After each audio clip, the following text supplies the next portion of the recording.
This is Bigger Pockets Daily, where I read evergreen articles on real estate investing so you can still learn while you're on the go. If you just found the show on this Wednesday, welcome. And please tap the subscribe button so you'll get these automatically delivered to you every day, including weekends. Okay, almost time for the show. We'll get right into it after this quick break. This podcast is supported by AT&T Active Armor. Right now, our lives are on our phones, and with our phones full of live-streamed exercise classes, midday work calls, and nightly family video calls, there's no room for fraud calls. Thankfully, AT&T makes customer security a priority, helping block those pesky calls. It's not complicated. AT&T Active Armor, 24/7 proactive network security and fraud call blocking to help stop threats at no extra charge. Compatible device service required. Visit AT&T.com/activearmor for details. What appraisal gap coverage is and how it wins offers in red-hot markets by Aaron Spradlin. In competitive housing markets, buyers need to have more than great finances. Even ideal clients who know what they want and are ready to act quickly should have a trick or two up their sleeves to secure their dream home. Oftentimes, this means making an offer that is higher than the property's purchase price. What is appraisal gap coverage? To get an offer accepted, buyers may have to go over the asking price. But when offering above the asking price on a property, there is a chance that it may be more than what the bank appraises the home for. Here's an example.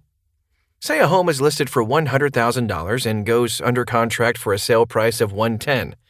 However, the appraisal comes in at only $105,000. Your mortgage lender won't cover the gap for you. In this scenario, the buyer would have to either fork over an additional $5,000 cash to make the deal happen, or convince the seller to accept a new purchase price of $105,000 or walk away from the deal. Sellers are afraid of the latter option, so if the appraisal comes in short, they like to see a guarantee of an offer over the asking price. Sellers want to be sure that the buyer will come up with some money to cover the difference between the appraisal and the offer. This is called appraisal gap coverage. It's insurance for the seller that the buyer pays an additional amount over the home's appraised value if the appraisal comes in less than the agreed-upon purchase price. To modify the previous example, let's say the house is listed at $100,000. The buyer offers $110,000 with $1,000 in appraisal gap coverage, and the home appraises for $105,000. The appraisal gap coverage now kicks in, the buyer comes up with $1,000 cash, and the new purchase price is $106,000. The buyer has to pay the seller $1,000 in cash because the lender will not include the appraisal gap coverage in the home loan. If a seller is looking at two equal offers and one offer has appraisal gap coverage, but the other offer doesn't, they will go with the offer with the appraisal gap coverage. Plus, in this scenario, the buyer gets the house for less than they initially planned on purchasing it for. So it's a win-win. The home appraisal process. A home appraisal is an unbiased professional opinion of a home's value based on recently sold properties nearby. It's conducted by an appraiser who is an independent third party contracted, often by a lender, to establish a value on a property. This provides another set of eyes on a property and opinion of condition. The appraisal can establish an as-is value and a subject-to value in the case of a rehab. What are the steps of going through the appraisal process? 1. Third-party appraisal service. As soon as a property is put under contract, the lender will immediately collect payment for the appraisal and order the appraisal through a third-party appraisal service. The lender doesn't get to decide who the appraiser will be. 2. Nearby comps. Once the appraisal is scheduled, the seller should be notified when the appraisal will happen to prepare and put their best foot forward to help achieve a high appraisal value. The appraiser should also be given a list of 3 to 5 as-is comps that sold in the area in the last 6 months. If it is a subject-to appraisal, include the proposed construction budget and 3 to 5 subject-to comps that have sold in the last months. The appraiser may or may not use the information. However, this could help if they are unfamiliar with the area or help them better understand the level of rehab the buyer is looking to do. 3. Contact the lender. Once the appraisal is complete, the buyer has to contact their lender to find out when the report will be back. If an appraisal objection deadline extension is needed, the buyer should ask their realtor to get a signed amend and extend agreement so the buyer can protect their earnest money. 4. Review with a realtor. Once the appraisal report comes back, the buyer needs to review it with their real estate agent. When is appraisal gap coverage necessary? In a competitive housing market, people can get really crazy with their offers. This is a problem for a seller because they might take the best offer only to have the property appraisal come back way under the sales price. If that happens, the buyer and the seller have to agree on what the home price will be and/or who will pay for the difference between the offer price and the appraisal. So, an appraisal gap guarantee clause in the contract helps the seller feel better about taking the highest offer even if they are worried the appraisal won't support it. How does gap coverage work with an offer? Appraisal gap coverage makes a buyer's offer stronger in any market. That said, it is almost always used in a high-demand market, where the buyer needs to incentivize the seller to take their offer. For example, let's say a couple is considering buying a 2-bedroom condo in downtown Denver, Colorado, listed for $385,000, with offers pouring in from all sides. They know they need to come in strong with a serious offer. They decide to put in an offer for $415,000 with appraisal gap coverage of $5,000. Hypothetically, let's say the place appraised for $400K.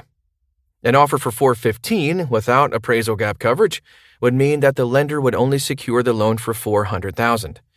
There is now a $15,000 difference between what the seller thought they could get and the loan.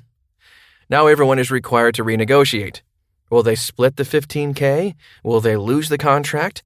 No one wants this, because buying or selling a house requires paperwork, so sellers really do not want to be in this position. An offer for $415,000 on a house that appraises for $400,000 with $500,000 in appraisal gap coverage means that the buyer is securing appraisal plus $5,000. So in this case, if the buyer offered $415,000 and it came back at $400,000, they are guaranteeing they will pay at least $405,000. The offer is stronger because the seller knows they will get the appraisal plus $5,000 even if the market doesn't support this price. First, a bank loan will not support this, so the buyer needs to make sure they have the cash to cover it. If they offered a $5,000 appraisal gap coverage and the appraiser says the property is worth less, the buyer has to come to the closing table with the $5,000 in cash. This is a great tool to help an offer stand out in a competitive market, but it should not be confused with an appraisal contingency. Appraisal gap coverage versus appraisal contingency. A contingency clause in the contract defines a condition or action that must be met for the sales contract to become binding. Both parties, the buyer and the seller, must agree to the terms and sign the sales contract, contingencies included, to become binding. These added clauses enable the investor to acquire property on their terms and provide a way out of the contract if things go south. However, since a real estate contract is binding, buyers must understand how they are used and how to remain competitive when making offers. An appraisal contingency clause ensures that the purchase depends on the findings of an appraisal. Typically, the buyer is simply making sure the property is worth what the seller says it is, or, hopefully, worth more. The contingency basically says either the appraisal on the property is at least as high as the purchase price, otherwise the buyer can back out of the deal, or if the appraisal on the property is lower than the purchase price, the buyer can ask the seller to drop the price, and if the seller refuses, the buyer can back out of the deal. The appraisal contingency often goes hand in hand with the financing contingency, as the seller will not fund the loan above the appraised price.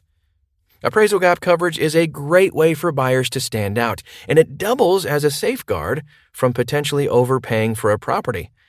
Either way, it will help increase the likelihood of an offer being accepted and should always be considered when making a real estate purchase. You made it through another episode of Bigger Pockets Daily. Did you learn something new? If you still have questions about this subject, jump onto the forums at biggerpockets.com/forum. It's like being at a 24/7 networking event without the business cards and awkward small talk. Otherwise, you know the drill. We'll have another episode waiting for you in the morning.